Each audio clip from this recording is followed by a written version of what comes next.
Okay, now, we've obviously taken the front head cover off, and this is my syringe sensor right here if we need to clean it or replace it. Now to clean it or replace it, we have to pull our assembly out a little bit, just enough. We also need to disconnect the connector right here to the interface board.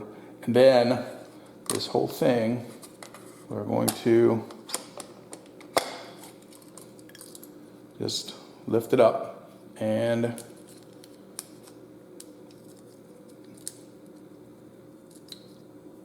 it comes off just like that. Now you can clean it or replace it if necessary.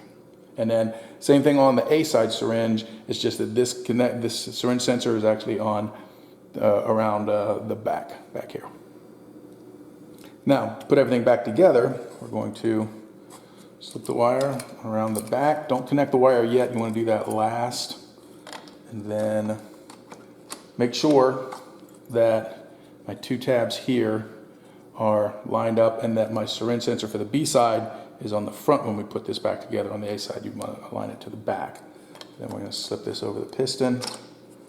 Make sure the wires in the back are out of the way. Slide it back into the slot. Perfect like. And then reconnect this wire here, which is not always the easiest thing in the world to do.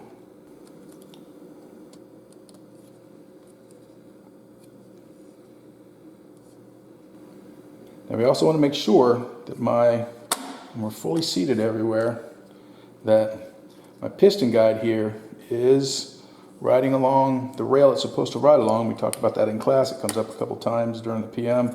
Just make sure that's in there properly.